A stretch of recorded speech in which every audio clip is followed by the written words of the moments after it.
Gloria a Dios. Hoy me gustaría que abrierais las Biblias en Hechos capítulo 15, Hechos capítulo 15, de versículos del 1 al 26, lo vamos a tener presente, vamos a ir trabajando el tema, pero hermanos, nos encontramos con uno de los temas más importantes que se narran en Hechos de los Apóstoles.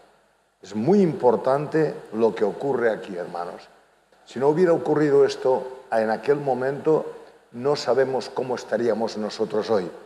Pero el apóstol, incluso Lucas narra la historia dos veces, en el capítulo 10 y el 11 de Hechos, narra la historia Lucas.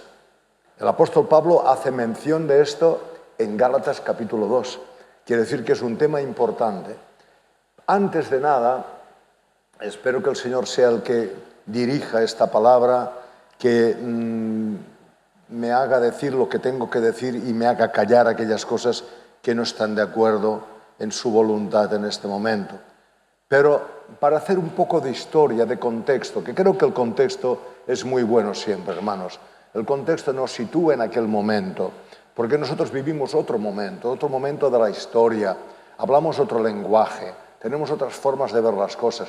Por eso es tan importante poder entrar un poco en el tiempo que vivía aquella gente.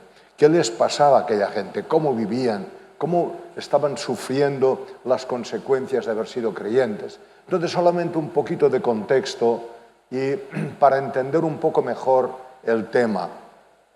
Todos sabemos que la Iglesia comenzó en Jerusalén, cuando el Espíritu Santo bajó sobre aquel grupo de personas que estaban orando y allí les bautizó, ¿verdad? Les capacitó para poder hacer un trabajo que solamente con el Espíritu Santo lo podían hacer. Por eso Jesús les dijo, esperad aquí, quedaos aquí, no os lo montéis por vuestra cuenta, esperad que sea el Espíritu Santo el que os capacite, ¿verdad? Entonces allí nació la primitiva iglesia. Si en los primeros años esta iglesia era, dijéramos, un grupo de judíos que iban aceptando a Jesucristo como el Mesías, ¿verdad? Eran judíos todos en los primeros años. Poco a poco, pero, las cosas fueron cambiando. Acordaos de la historia de Pedro, que estaba orando un día allí en la terraza de su casa, allí en Jope, al lado de Jerusalén, al lado de Tel Aviv, lo que sería hoy Tel Aviv, al ladito. Estaba orando y acordaos que vio aquella visión de una especie de lienzo lleno de animales impuros que no estaban permitidos comerse, ¿verdad? Y él dice, come, mata y come. Y dice, Señor, yo soy un judiazo, soy un pedazo judío. ¿Cómo voy a comer yo, un hombre ortodoxo 100%, estos animales que está clarísimo que están prohibidos en la ley, en la Torá, en las Escrituras? Y Dios dijo, por 3 veces, come y mata. Curioso. Y entonces Pedro dijo, bueno, Señor, pues lo que tenga que hacer, haré. Se entiende la visión y está dispuesto a cumplir la visión. Pero al mismo tiempo, Dios ya había enviado unos emisarios de un tal Cornelio, que era un militar romano, que estaba más o menos a unos 60 kilómetros en un lugar que se llamaba Cesarea, hacia el norte.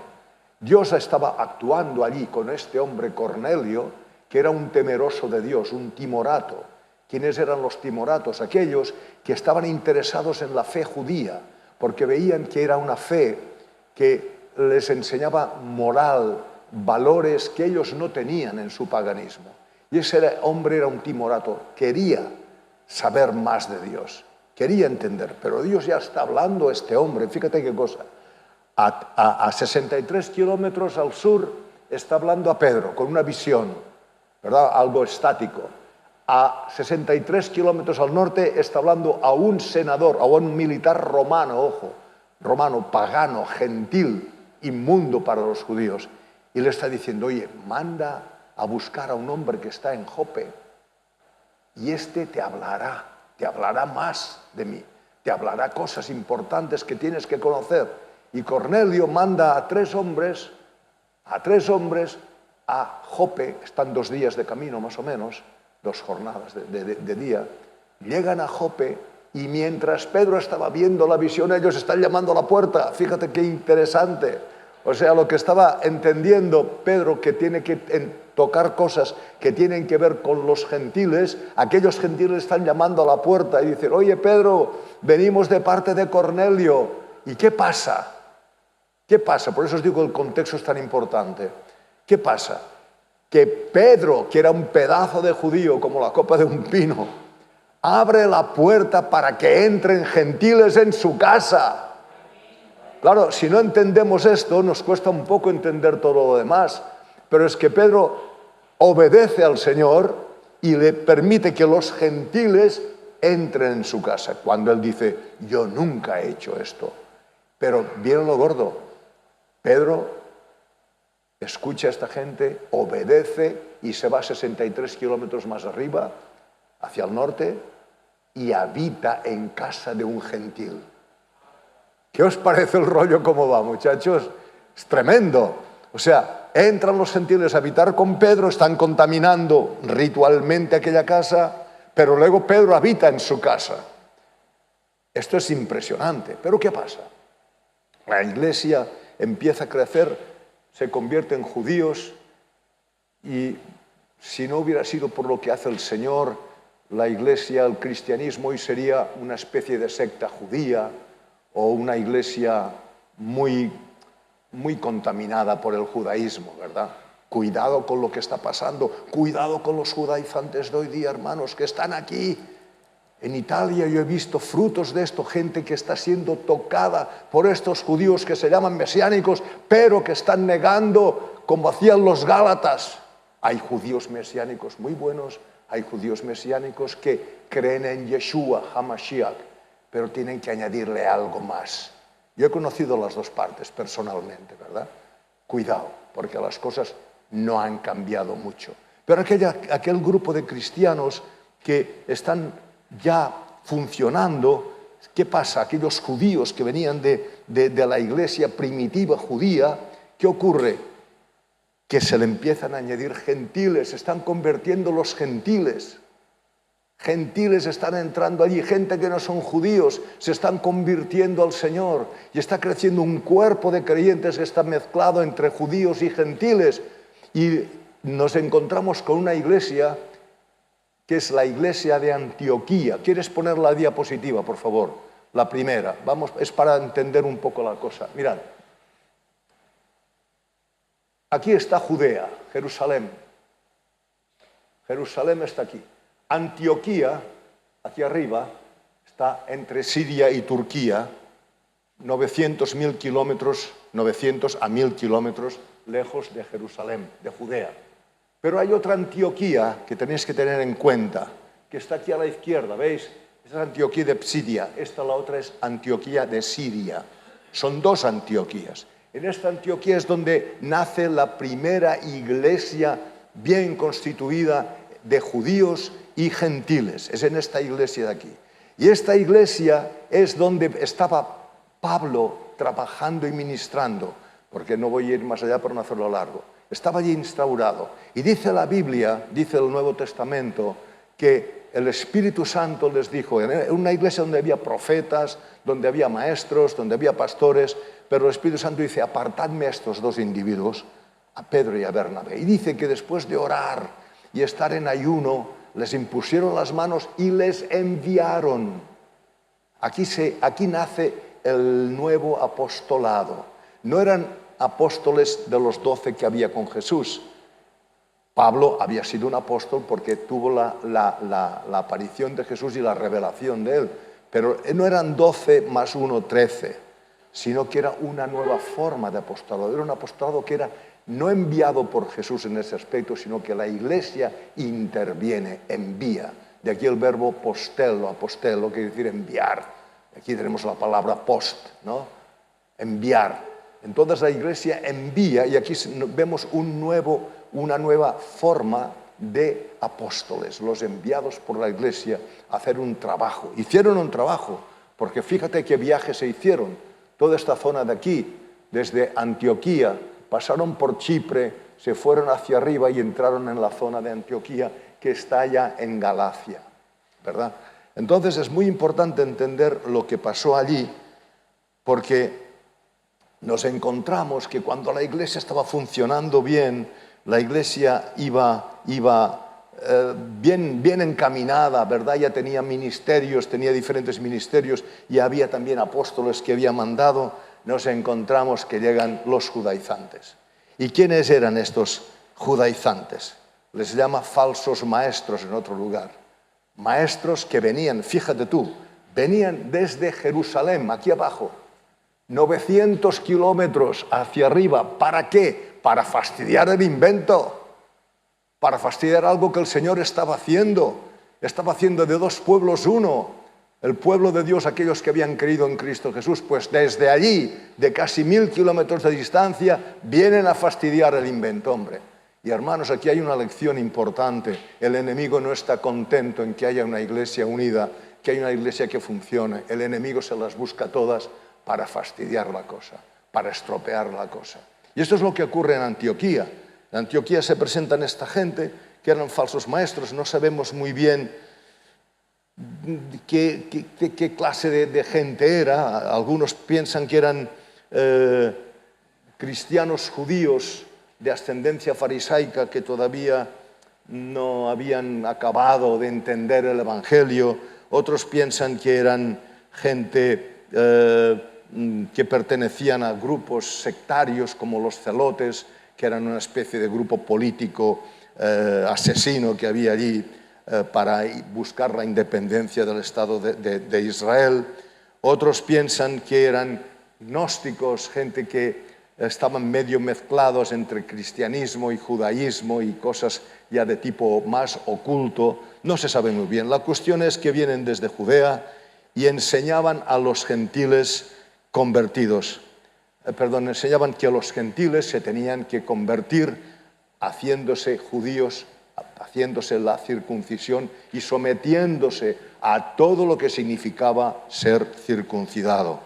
Eso conllevaba cumplir la ley. Y hay un ejemplo, que estoy intentando ir un poco rápido, pero hay un ejemplo de Gálatas 2 que nos dice que Pablo estaba allí en Antioquía con Pedro, había buena relación con la gente y tal, y cuando llegaron los falsos maestros nos encontramos en que Pedro, fíjate bien, aquel que era un judío de 100%, aquel que entendió que tenía que tener relación con los gentiles, aquel que habita en una casa de gentiles, aquel que abre las puertas de su casa a los gentiles, aquel hombre, fíjate bien la cosa, aquel hombre se deja influir por esta gente. Tenía comunión con los gentiles, comían todos juntos allí, pero cuando venían los maestros de Israel, de Judea, de Jerusalén, se apartaba. No quería que le viesen con los demás. Fíjate qué cosas más increíbles. Un hombre con la experiencia que tuvo Pedro, con la experiencia que tuvo de parte de Dios tan genuina, ahora se deja influir. Fíjate esta gente, qué influencia más fuerte tenían, hermanos. Y ¿sabes lo que te digo, querido hermano? Que el que se crea firme, mire que no caiga. Ojo con las enseñanzas que hay por ahí, hermanos. Ojo con Internet, queridos hermanos. Ojo con los falsos maestros que hay por ahí. Ojo con los judaizantes que todavía quieren que a la fe, a lo que ha hecho Cristo, le añadamos algo más. Ojo, hermanos, porque no nos creamos tan fuertes, más fuertes que Pedro, con una experiencia tan profunda, ¿verdad? De parte de Dios, con el tema del judaísmo y de los gentiles. Y mira cómo se deja llevar. Pero cuidado, hay otra cosa. Dice Gálatas, que el hermano Bernabé, hijo de consolación, un hombre sano, un hombre majo, un hombre espiritual, compañero de Tito, que era medio judío y medio gentil, también es convencido. ¿Os fijáis qué poder había allí? Yo creo que este era un poder de tipo espiritual, de tipo diabólico, hermanos. Era un poder diabólico que pueda tocar a personas tan involucradas en la fe. Por eso te digo, si a esto les pasó, ¿cómo no me va a pasar a mí? Yo me cuido, hermanos. Yo intento ver cosas que me interesan, pero hay otras cosas que digo, se acabó hasta aquí, ya sé de qué vais. No quiero saber nada más. Me guardo porque sé que puedo caer también, hermanos. Si Pedro, Bernabé y gente de la iglesia de Antioquía están cayendo, ¿cómo puedo pensar que yo no puedo caer? Cuidado, hermanos. Cuidado con lo que se enseña por ahí. Hay mucha falsa doctrina. Estoy cansado de repetirme, me diré soy un repetidor, pero es que estoy viendo, hermanos, como mucha gente del pueblo de Dios es arrastrada por falsos maestros. Además, nos lo indicó Jesús, ¿eh? Yo creo que estamos en los últimos tiempos. Los últimos tiempos al final empezaron cuando vino el Espíritu Santo, que empezó la otra parte, los últimos tiempos. Después hay los últimos tiempos de los últimos tiempos también. Pero yo creo que estamos aquí. Y dice que una de las características de esos tiempos son los falsos maestros y los falsos profetas. Por tanto, hermano, es tu responsabilidad. No le des la culpa al pastor. Busca tu responsabilidad de saber dónde me meto. ¿A quién quieres seguir? Ojo, pregunta, infórmate, pero no te dejes influenciar por doctrinas que no vienen de parte de Dios, pero que están aquí. Y vienen recubiertas. Claro, no te va a presentar así una doctrina falsa, así por las buenas. Va a venir envuelta en celofán, va a venir muy atractiva, pero al final dentro hay veneno. Y eso es lo que tenemos que procurar, hermanos, que no entrar aquí. Y entonces, ¿qué ocurre? En Gálatas vemos que ya estaba una división abierta. Era una división abierta. Los miembros de una iglesia que se supone estaban unidos en Cristo, se supone, no pueden comer juntos. No pueden comer juntos. Porque unos comen comida kosher, comida sana, comida de acuerdo a la ley ritual, y los otros comen comida que no es kosher. Entonces, claro, la comida divide, separa a una iglesia. Unos ya se juntan con este grupito de aquí y los otros se juntan con el grupo de allá. No como en Corinto era otra historia. Corinto era una cuestión de segregación por culpa de estatus social, no por culpa de doctrina. La cuestión allí, los que tenían dinero y podían comer bien, comían y bebían, y los otros no tenían ni que comer ni que beber. Esta es otra historia, esta es una cuestión doctrinal, una cuestión que tiene que ver con la fe. Entonces aquella gente estaban realmente separados. Y hermanos, en aquel momento la separación vino por ahí, la división vino por ahí, pero la división continúa estando a la puerta, llamando a la puerta. Y si miramos bien la palabra, nos dice en Gálatas 5 que es una obra de la carne. O sea, hermano, fíjate bien, cuando digo una obra de la carne, quiere decir algo que mi naturaleza, que tu naturaleza produce. Que tu naturaleza, que mi naturaleza produce. O sea, que no la tengo que ir a buscar en la naturaleza del hombre, está aquí. Y eso es importante saberlo, ¿verdad? Es importante saberlo, porque la división hoy quizás no será de comer un tipo de comida que sea más sana que la otra, sino será una cuestión muchas veces de puntos de vista que no son malos en sí mismos no son malos, pero que a pesar de no ser palabra de Dios, se les da la misma autoridad. Mira, os voy a poner un ejemplo.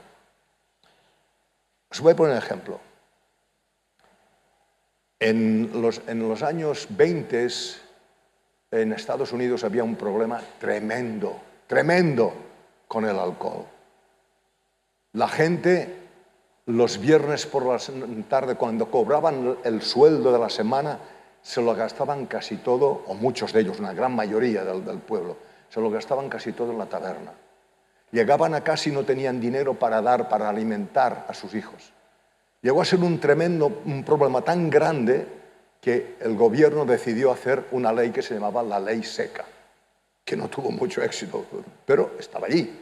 Y entonces el gobierno dijo, no, vamos a hacer una cosa, vamos a pedir a las iglesias que nos ayuden en esto y que desde los púlpitos enseñen que beber vino o alcohol es pecado. Se puso aquello en marcha y entonces ya desde el púlpito te hacían saber que si bebías vino un cristiano no puede beber vino. ¿Era mala la idea? No era mala la idea que la gente dejara de tomar alcohol para que no hubiera el desastre que había en los... No era mala la idea, pero hacen un mandamiento que no está en la Biblia. No sé si me estoy explicando. La idea era buena, pero están usando algo que no está en la Biblia. ¿Entendéis? Y a partir de aquí hay mucha gente que creen que un cristiano que bebe vino no es un cristiano. Eso no dice la Biblia. La Biblia dice que no se puede uno emborrachar, que huyamos de la borrachera, pero en ninguna parte habla del vino. Estoy diciendo porque a veces hacemos con buena intención normas y leyes que son buenas en sí, pero decimos que son palabra de Dios cuando no son palabra de Dios. Estamos añadiendo aquí.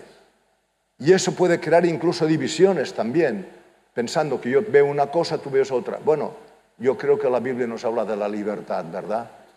Esto nos habla de la Biblia, la libertad en amor, ¿verdad? Tú lo ves de esta manera, pues mira, allá tú. No me juzgues a mí, yo tampoco te juzgaré a ti, pero allá tú. Pero hay muchas cosas de estas que son añadidas, hermanos. Yo me acuerdo en un tiempo, hace los años 70, que había gente que me decían, si no hablas en lenguas no tienes el Espíritu Santo. Me lo han dicho así de veces a mí esto. No. Y supongo que a los que estáis aquí habréis tenido alguna experiencia de esto, ¿no? O sea que la condición, la característica de que yo tengo el Espíritu Santo es hablar en lenguas. No es tener una nueva mente, no es haberme arrepentido, no es querer seguir al Señor, es hablar en lenguas. Si no hablo, hermanos, esto no está en la Biblia. ¿Pero qué lo decían? Porque pensaban que era un plus, era un añadir. Hermano, a la obra de Cristo no hay que añadirle nada, está todo hecho. Todo hecho. Tetelestai, se ha acabado el rollo ya. No hay que añadir nada más, hermanos. Pero hay cosas así que pueden traer división. Y después, ¿qué me decís? Influencias culturales mezcladas con el Evangelio. Yo me acuerdo, sé que voy pasándome un poco de tiempo, pero hoy me tenéis que aguantar, que coméis aquí. En Galicia, yo iba a una iglesia de ahí de Galicia, y yo veía que las mujeres se reunían a las 5 de la tarde para tomar el té y hablar. Y yo decía, ¿cómo puede ser que estas gallegas, en vez de tomarse un trozo de pulpo con un poquito de vino blanco de este que tienen aquí, se toman el té? Ah, es que Galicia, aquella zona, fue evangelizada por ingleses. Fue evangelizada por ingleses y dejaban el evangelio junto con el 5 o'clock tea, con la cultura del té de las 5. Y parecía que no se podía separar una cosa de la otra, ¿verdad? Habían sido evangelizados por ingleses aquella gente. Hicieron un gran trabajo los ingleses en Galicia, pero dejaron también su cultura particular junto con el evangelio. ¿Entendéis, hermanos? Por eso es tan importante saber, esto es palabra de Dios, esto no es palabra de Dios, ¿verdad? Es importante conocer esto, porque si no, nos hacemos unos rollos impresionantes que no hay quien se los trague. Hay más cosas todavía, hay más cosas. Dice que puede haber también tendencias históricas y motivaciones que provienen del egoísmo y del espíritu manipulador. Tengamos en cuenta que nosotros, en esencia, somos manipuladores, hermanos. Es por el Espíritu Santo que podemos dejar de serlo o de serlo menos, pero por naturaleza esto está aquí. Queremos manipular, queremos estar por encima del otro, ¿verdad? Y esto ocurre. Y hay muchas divisiones que son excluyentes, ¿no?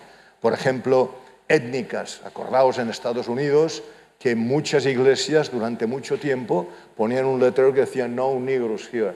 No se pueden entrar los negros aquí dentro, ¿verdad? Y estaban los letreros, había dentro de las iglesias, no estoy hablando fuera, estoy hablando de dentro de las iglesias, ¿verdad? Y tantas cosas étnicas. Yo cuando veo a veces iglesias étnicas, no me gusta, yo las respeto, me parece que están haciendo bien, pero hermano, iglesias solamente para una etnia, una nacionalidad determinada, no me gustan, hermanos. Porque si estamos hablando que Dios tiene un pueblo que viene de aquí, de allá y del otro lado, meter una iglesia étnica es acortar la gracia de Dios, ¿verdad? Me siento bien aquí, Claro que te tienes que sentir bien en un lugar. Una iglesia es un lugar que no es solamente para ir el domingo por la mañana. Te tienes que sentir bien con la comunión, pero que tengas que ser una iglesia donde se habla todos con tu mismo acento, que comen todos el mismo tipo de comida, que todos piensan en la forma que... Hombre, a mí esto no me parece bien. Yo creo que es mejor juntarnos todos y aguantarnos y soportarnos los unos a los otros en amor. Pero aguantarnos y soportarnos. También tengo que aguantar a mi mujer y ella me tiene que aguantar a mí. Pero tenemos el amor de Dios para hacerlo, ¿verdad? Pero aquí está la cosa, ¿no? Entonces, hermanos, pienso que hay muchas cosas que hacen que puedan haber divisiones. Después, importar normas, tradiciones, leyes como condiciones para ser salvos o ser más santos, ¿verdad? Que no proceden de la palabra de Dios, hermanos. Ya he dicho antes, hermanos, hemos sido justificados por Jesucristo sin añadir nada y hemos sido santificados por el Espíritu Santo sin añadir nada. Cristo es el que ha obrado la obra de la salvación y el Espíritu Santo es el que obra la obra de la santificación.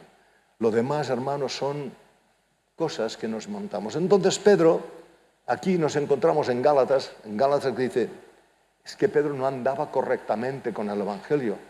Está hablando de la orto, la manera correcta, recta de andar. No andaba correctamente porque Pedro no estaba siendo coherente con lo que experimentó. Porque si experimentó todo aquello, ¿verdad?, de recibir a los gentiles, de habitar con los gentiles, de comer lo que comen con los gentiles, ahora haciéndolo al revés, está siendo incoherente. No está siendo coherente con su experiencia, hermanos. Y hermanos, yo creo que esto es algo que nos pasa también a nosotros muchas veces. Pero ¿qué ocurrió con Pedro? Muy fuerte esto, ¿eh? Nos encontramos que Pablo estaba allí. Y Pablo dice, Pedro no anda correctamente. ¿Y sabes lo que hace Pablo? Al líder de la iglesia en aquel momento, uno de los líderes de la iglesia de Jerusalén, que era Pedro, que estaba allí, había venido por un tiempo, le exhorta delante de todo el mundo. Alucinante. Alucinante. Supongo que lo debía hacer con amor, lo que le motivaba era el amor, pero lo que le motivaba también era que un hombre como él estaba permitiendo que la iglesia se estuviera dividiendo. Esto era muy fuerte. Le dijo, Pedro, no andas bien. Antes hacías una cosa y ahora estás haciendo otra. No eres coherente contigo mismo. Y sabes una cosa, hermanos, más adelante vemos que Pedro recibió la exhortación y se convirtió de aquel mal camino. Lo vemos en el concilio de Jerusalén, ¿verdad? Se convirtió de su mal camino. Qué bueno. Hermanos, ¿sabes una cosa? Que cuando la Biblia dice que nos debemos exhortar los unos a los otros, esto es lo que estaba diciendo antes. No había hablado yo con Sebastián, ni tenemos telepatía, ¿verdad, Sebastián? Yo todavía no he llegado a este punto, todavía no he llegado, pero el Espíritu nos muestra las cosas. Él estaba diciendo esto. Hermano, nosotros necesitamos exhortarnos los unos a los otros. Y cuando dice los unos a los otros, quiere decir de aquel que acaba de creer en el Señor a cualquier líder de la congregación que no está haciendo las cosas bien. Es necesario. ¿Sabes por qué? Porque somos hombres y mujeres de carne y hueso y sabemos todo lo que hay en nosotros, o pensamos que sabemos muchas cosas de las que hay en nosotros que no funcionan. Por tanto, la exhortación es imprescindible. Acordaos que exhortar, paracaleo, indica animar, indica consolar, indica también reprender o amonestar. Son las tres cosas que entran dentro de la exhortación. Esto es necesario. Entonces vamos adelante ya y vemos cómo la iglesia en aquel momento reacciona en el versículo. Ahora ya entramos en el capítulo 15. Dice, algunos descendieron de Judea y enseñaban a los hermanos, si no os circuncidáis conforme al rito de Moisés, no podéis ser salvos. Como Pablo y Bernabé tuvieron gran disensión y debate con ellos, allí Pablo y Bernabé ya entraron ya directamente al tema, ¿no? Dice, los hermanos determinaron que Pablo y Bernabé y algunos otros de ellos subieran a Jerusalén a los apóstolos y a los ancianos para tratar esta cuestión. O sea, El tema era importante. Pablo y Bernabé discuten con ellos.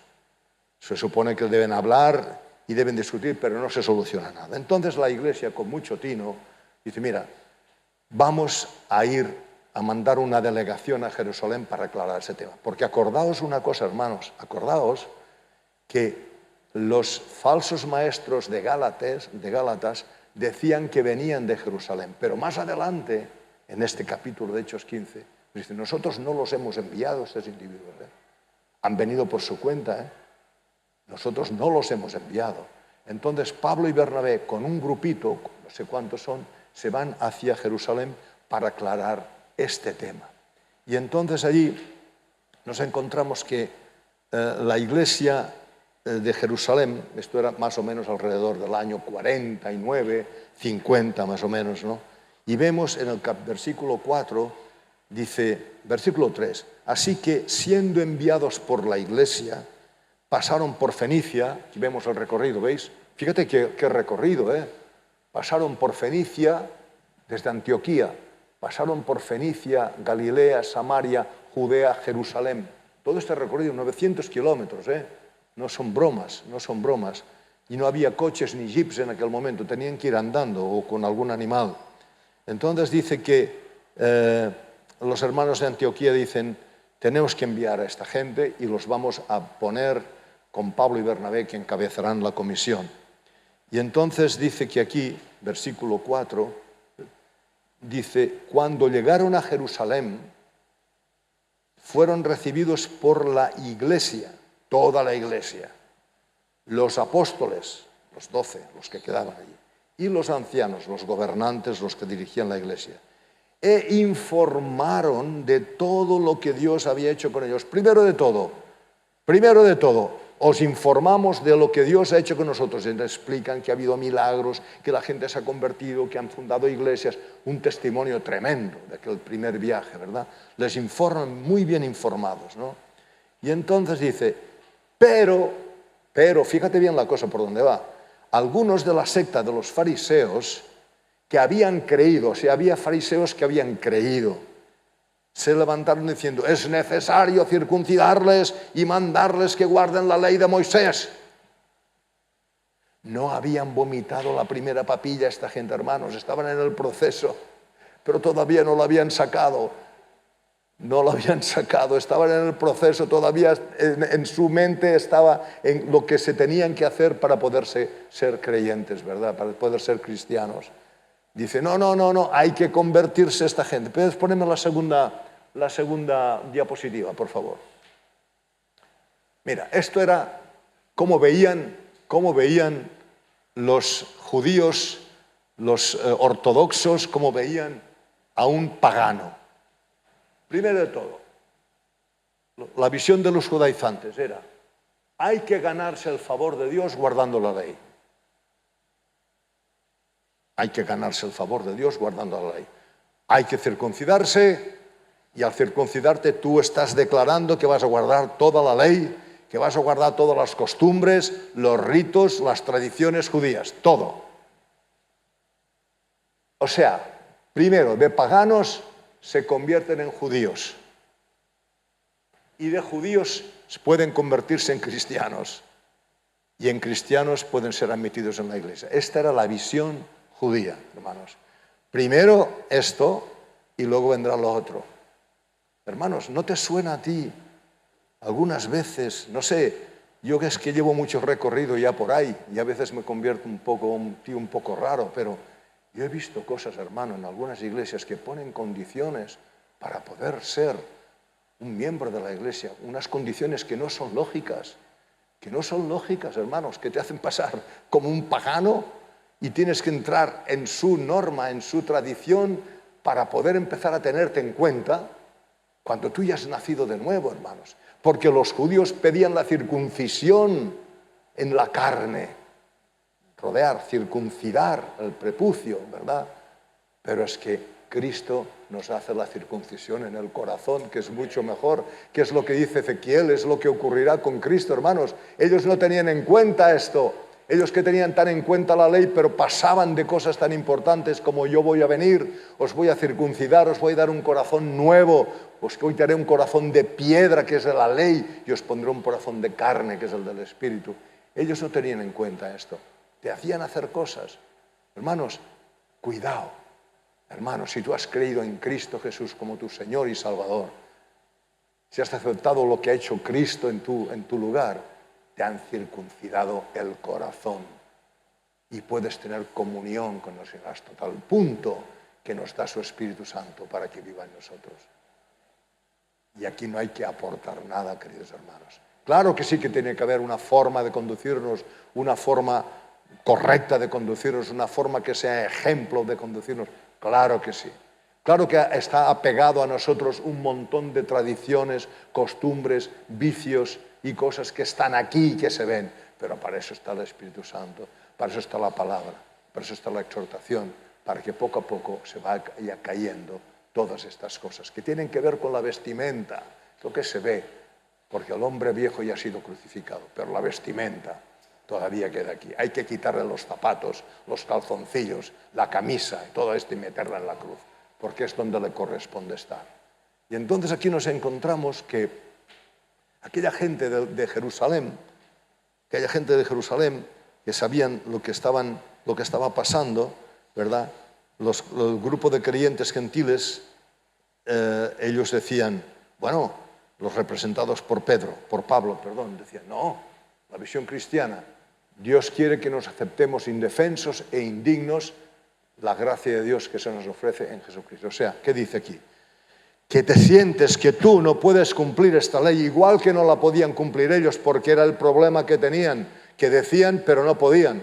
Que tú entiendas que esta ley no la vas a poder cumplir nunca, pero que al sentirte indefenso dices, Señor, yo creo en aquel que la ha venido a cumplir por mí, que es Cristo Jesús, que es el sacerdote, como decía Sebastián, el que presenta, pero al mismo tiempo es la víctima. El mismo sacerdote se presenta a sí mismo como víctima. Y cuando crees en esto, hermano, estás diciendo, Señor, gracias por haber venido a cumplir la ley por mí, porque yo nunca lo hubiera podido hacer. Y hermano, huye de lugares donde te están imponiendo condiciones para que puedas ser salvo. Si tú has recibido a Cristo, eres un hombre, una mujer que ha sido salvada por la gracia y la misericordia de Dios. Luego vienen las ganas de agradecerle, las ganas de vivir una vida como Él quiere. Pero esto es ya el trabajo que hace el Espíritu Santo dentro de ti.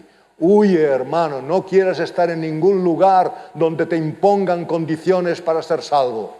La única condición es haber creído en Jesucristo como el único y suficiente Salvador y Redentor. Y no hay más, hermano, no hay más. No hay más. Huye por tu vida de los legalismos, de las imposiciones, de personas que imponen puntos de vista puramente humanos, diciendo, si no haces esto, tú no puedes ser salvo. Y te sujetan y te esclavizan y te hacen sentir mal y te hacen sentir culpable y te están acusando porque siempre van a encontrar alguna cosa donde vas a fallar. Claro que sí que fallamos. Si estamos mirando continuamente dónde falla le voy a encontrar cosas. A veces me voy al fisio yo a veces y me está intentando arreglar cosas y hay sitios que no me duelen, pero al irme dando me duele. Es que al final siempre encuentras el lugar donde me hace daño, ¿verdad? Siempre lo encuentras al final. Pues hermano, siempre vamos a tener cosas donde podemos ser acusados. Pero ¿sabes una cosa? La palabra diabolos quiere decir el acusador. Por tanto, la acusación no viene de Dios, viene del diablo. Ahora, el convencimiento viene del Espíritu Santo. Muy diferente una cosa de la otra, hermanos queridos. Y entonces vamos adelante ya y nos encontramos con el grupo de los gentiles que son encabezados por Pablo y Bernabé y dice que son escuchados. Cuando llegaron a Jerusalén, versículo 4, fueron recibidos por la iglesia, los apóstoles y los ancianos, e informaron de todo lo que Dios había hecho con ellos. El 5, la secta de los fariseos que habían creído, de esto lo hemos leído. Entonces, los apóstoles y los ancianos, fíjate bien, las autoridades, se reunieron para considerar este asunto. Parece ser que son los apóstoles y los ancianos, las autoridades de la Iglesia, quieren tomar este tema como algo muy importante y que puede escandalizar incluso a personas que no son tan maduras. Parece ser, porque el versículo 12 nos da un matiz que nos complica la vida. Pero vaya, exegéticamente puede tener una explicación. Pero aquí la Iglesia, el resto, están escuchando, están callando, ¿verdad? Están escuchando lo que están diciendo, ¿verdad? Y entonces dice que Pablo y Bernabé hablan y había mucho debate, mucho debate. Fíjate bien, ¿eh? No era algo de paz, había paz, pero yo supongo que los judíos, tal como son, eran gente que estaban estableciendo un diálogo, una discusión un poco acalorada, diría yo, ¿no? Después de mucho debate, Pedro se levantó y les dijo, fíjate, el Pedro que antes había estado separándose de la Iglesia y había sido tocado por el Espíritu y había reaccionado, ya era un hombre arrepentido y ahora dice, hermanos, vuelve otra vez al tema.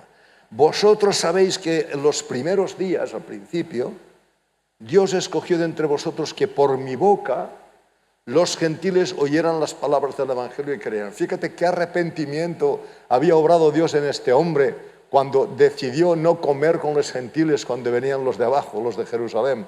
Fíjate cómo había cambiado su mente y dice, no, Dios me usó a mí para predicar el Evangelio a los gentiles.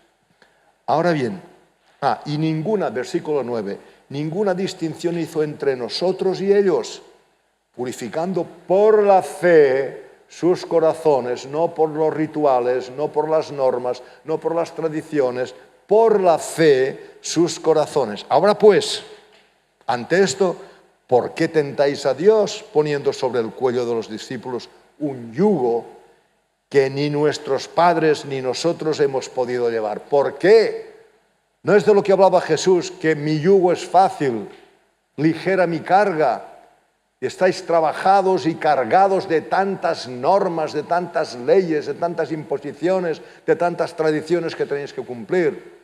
Pero mi yugo es fácil y ligera es mi carga. ¿Por qué les volvéis a cargar con todo esto? Si vosotros nunca lo habéis podido llevar, hombre, seamos consecuentes, ¿verdad? Es muy interesante. A mí este capítulo es que me apasiona, no sé. Pero dice así, dice, y Pablo y Bernabé, que son escuchados en primer lugar. Entonces viene esto, mucho debate. Estoy un poco perdido. Y Pedro modera Pedro. Se alinea con el pensamiento de Pablo. El tema es delicado, pero hay mucha sabiduría también aquí para no escandalizar a nadie. Y en el versículo 12 dice, toda la multitud, aquí es donde nos complica la vida esto, hizo silencio. Y escuchaban a Bernabé y a Pablo que relataban las señales, escuchaban muy atentamente, estaban escuchando. Y prodigios que Dios había hecho entre los gentiles, eso eran testimonios. Hermano, ¿sabes que hay un montón de poder en el testimonio? Mucho poder hay en el testimonio. A veces pensamos cómo lo tenemos que hacer para dar la palabra. Oye, dile lo que Dios ha hecho en tu vida.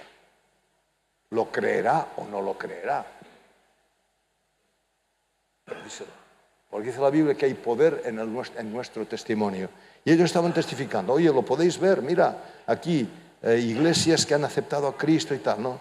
Entonces, fíjate, qué interesante, dice así. Cuando terminaron de hablar, versículo 13, Jacobo, que era el judío, el hermano de Jesús, el que llamaban el justo, un hombre santo, justo.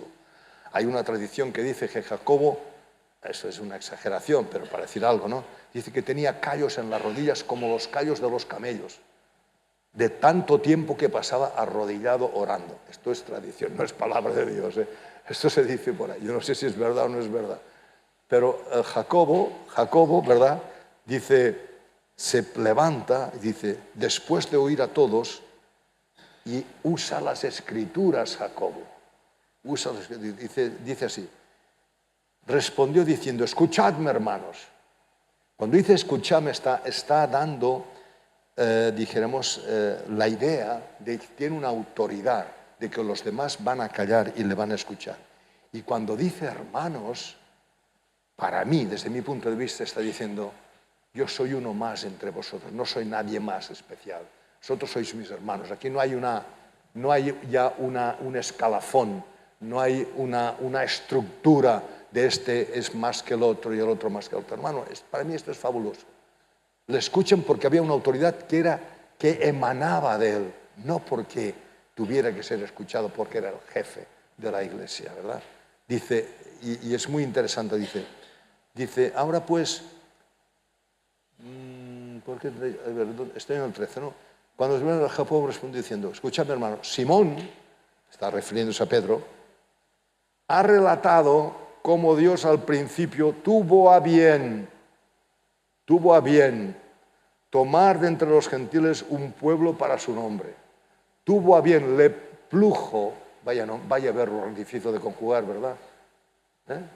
Es un poco difícil de conjugar el verbo placer, le plujo, creo que es así. Le plació, no sé si es correcto, ¿verdad?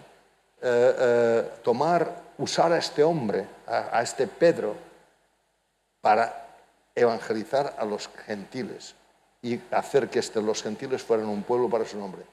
Y con eso concuerdan, fíjate bien aquí, ya usa la escritura, concuerdan las palabras de los profetas, tal como está escrito. Después de esto volveré y reedificaré el tabernáculo de David que ha caído y reedificaré sus ruinas y lo levantaré de nuevo para que el resto de los hombres busque al Señor y todos los gentiles que son llamados por mi nombre. Dice el Señor que hace saber todo esto desde tiempos antiguos. Por tanto, después de la Escritura, somete su mente a la Escritura y dice, yo juzgo que no molestemos más a los que de entre los gentiles se convierten a Dios. No les demos más matadura, no les demos más caña que si se tienen que circuncidar, que si tienen que comer esto, que si tienen que guardar el calendario judío. No les molestemos más, los estamos machacando. No les molestemos más, dejémosle que vayan adelante. Ya va a haber, el Espíritu Santo se va a ocupar. Si quieren ellos cumplir algunas cosas, es que lo hagan, pero no porque tienen que hacerlo a condición, pero lo tienen que hacer para ser salvos o no. Si quieren hacerlo, que lo hagan. Y lo que vemos aquí, hermanos, es el amor y el respeto mutuo que hay aquí. ¿Verdad? ¿Entiendes que se tiene que hacer esto? Después Pablo nos lo dice en Colosenses, ¿verdad? Dice, oye, cuidado. Dice, y en Romanos 14. ¿Tú quieres comer esto? Come esto. ¿Quieres beber vino? Bebe vino. ¿Tú no quieres comer esto? No comas esto. ¿No quieres beber vino? No bebas vino. Pero, si hay uno que es todavía tan débil que al verme comer esto o beber vino se escandaliza y se rasga las vestiduras, por amor a esta persona, no lo voy a hacer, pero por amor a esta persona, no porque no pueda hacerlo, cuidado. Entonces vemos aquí cómo el amor va por delante, ¿verdad? Yo me acuerdo una vez,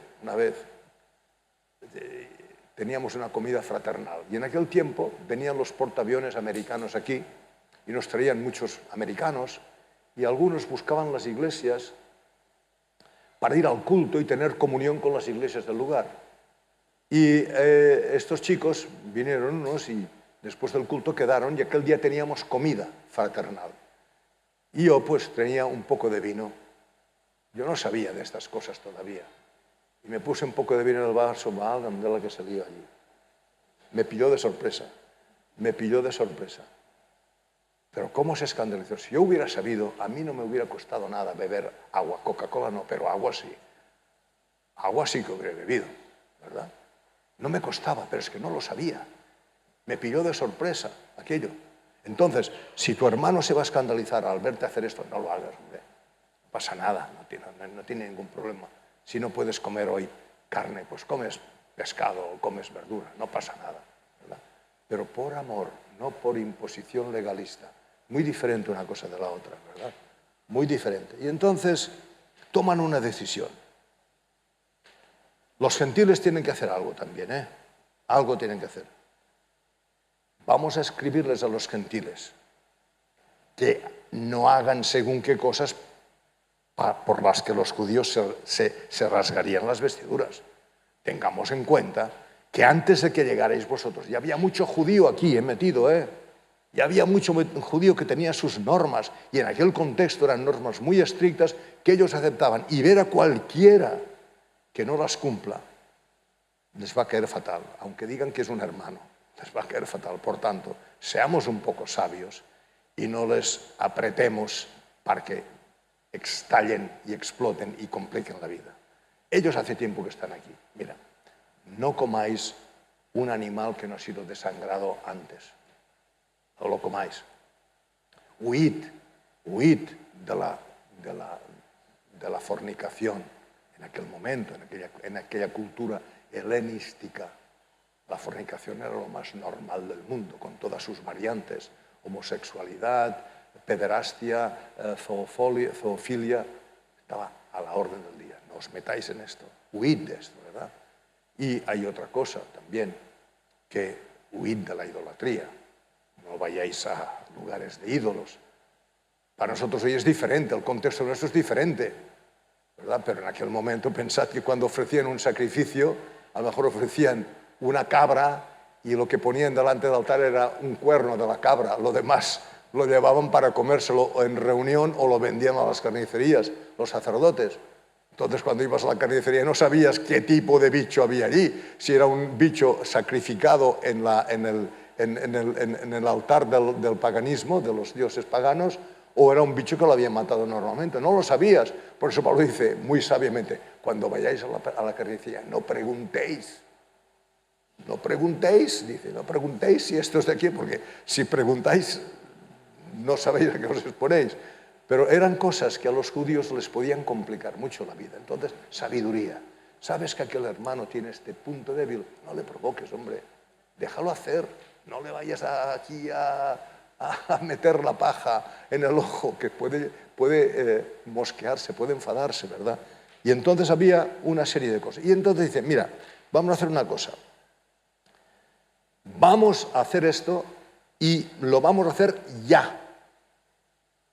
Ya, versículo 22, dice así: entonces parece bien a los apóstoles y a los ancianos, apóstoles, ancianos, con toda la iglesia, hermanos. No era una imposición allí de unos sobre otros. ¿Sabes por qué? Porque dice más abajo, al Espíritu Santo le pareció bien, y el Espíritu Santo convenció a los apóstoles, a los ancianos y a toda la iglesia. Pero fue el Espíritu que lo hizo, no hubo imposición aquí. No hubo esto es lo que hay y esto es lo que hay que hacer. Había una unidad, una unanimidad en la visión. Era una visión que venía del Espíritu y era participada a todo el pueblo. Y entonces, claro, aquella gente dice, vamos a hacer una cosa, vamos a ponernos en marcha. Eso es muy importante, ¿eh? Vamos a hacerlo ya, vamos a ponernos en marcha. Vamos a escribir una carta, que quede por escrito. ¿Por qué? Porque a las palabras se las lleva el viento, queridos hermanos. Las palabras se las lleva el viento. Vamos a escribirlo. Vamos a hacer un escrito. Y entonces mandan a Pablo, a Bernabé, pero es que el Espíritu los está dirigiendo y dice, no. A Pablo y a Bernabé y a una delegación de la iglesia de Jerusalén, que eran Tito, no era Tito, que era Silas y no sé quién más. ¿Por qué hacen esto? Porque si mandamos a Pablo y Bernabé dirán, claro, ya está claro, esto solo han montado ellos. Pero si hay responsables de la iglesia de Jerusalén, no podrán decir que esto viene de Pablo y Bernabé, sino que la iglesia de Jerusalén está testificando con la presencia de estos líderes lo que se está diciendo. Lo hacen por escrito, lo mandan allí y entonces, hermanos, empieza ya una nueva etapa dirigida por una visión, una unanimidad en la visión, puesta por el Espíritu Santo. No venía de carne ni de sangre. Entonces, hermanos, la Biblia dice que el pueblo sin una visión profética perece. Cuando hablo de visión profética no quiero enrollar las cosas mal. Hablo de una visión que Dios ha dado y que el pueblo la pone en marcha. Dios habla y los otros ponen en marcha lo que Dios dice. Entonces se necesita una unanimidad. Hay unos principios para una unanimidad en la visión. En primer lugar, la visión no es la voluntad de la naturaleza carnal, sino del Espíritu Santo. Otro principio es la necesidad del respeto mutuo. Escuchar los motivos, las razones, como hicieron aquella gente, ¿verdad? Las experiencias de otro. Pablo y Bernabé y Pedro son escuchados, la gente pone atención. ¿Qué dirá esta gente? Se hizo silencio en la asamblea, respeto. Estar abiertos a un posible cambio, cuidado, esto es complicado. Un cambio de mente. Un cambio de mente es complicado, ¿eh? Ahora estoy teniendo un cambio de mente en algo y me está complicando la vida. Sí, es verdad, ya te lo diré, Charo, después cuando en el coche. Me está complicando la vida. ¿Por qué? Porque yo tenía una mente de una manera y el Espíritu me está cambiando la mente. Y esto, quieras o no, trae conflicto, controversia. Y entonces hay que estar seguro a ver qué hacemos, ¿no? Pero con la ayuda del Espíritu se puede hacer el cambio de mente. Estar abiertos a un posible cambio de mente, ya lo hemos visto. Pedro lo hizo, acordaos de Pedro. Pedro cambió la mente, no era el mismo Pedro que estaba en Antioquía fastidiando el invento que el Pedro que reconoce que lo ha hecho mal y que reconoce que Dios es el que tenía razón y el que estaba haciendo la obra. Someternos a las Escrituras, sabiendo que el Espíritu Santo es el que las inspiró. Orar para que el Señor actúe y dirija de acuerdo a la palabra. Sujetarse a la autoridad del cuerpo bajo la dirección del Espíritu Santo. Es muy importante, hermanos. Mirad, yo sé, yo lo he vivido y lo he visto, y he visto consecuencias de aquella famosa frase, no toquéis al ungido. ¿Habéis oído alguna vez esta frase vosotros? La frase, no toquéis al ungido. Una frase muy mal interpretada y que no resiste una exégesis como toca la interpretación de esta frase. Hermanos, hemos visto como Pablo no es que golpee a Pedro, pero le habla, le toca con la palabra. Y era un ungido Pedro, había sido ungido para llevar el Evangelio a los gentiles, no era cualquier cosa, ojo, pero le habla, le toca con la palabra.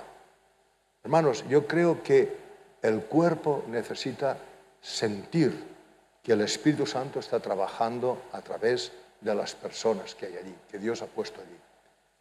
Es muy importante, hermanos, que ni menosvaloremos esto, ni lo sobrevaloremos. Dios ha puesto personas allí y mientras estas personas vayan en la dirección, con todos sus errores, sus fallos, pero vayan en la dirección que Dios pone, allí hay que someterse. Pero no quiere decir que no podamos ver que tienen errores, porque los tienen, sino asimilar estos errores, hablar con ellos, ¿verdad? Y someternos. Es muy complicada la cosa, porque hay muchas veces congregaciones que están totalmente sometidas a los caprichos de, entre comillas, los ungidos. Y estas personas sufren mucho. Estuve en una reunión una vez de líderes, no sé dónde era, y uno de los hermanos que intervino con un PowerPoint nos ponía al final: huid por vuestra vida, huid por vuestra vida, va vuestra vida en ello, huid. Por tanto, hermanos, necesitamos esta dirección del Espíritu, esta comunión, como se nos decía esta mañana, unos con otros, poder hablar de las cosas, evitar la crítica, pero ser objetivos, orar, porque, hermanos, el problema está aquí. Por tanto, necesitamos esta visión. Y hay una cosa con la que quiero terminar, ¿verdad? Que el Espíritu Santo y su palabra nunca nos llevarán a dividirnos, sino a unirnos. Que el Señor os bendiga, hermanos.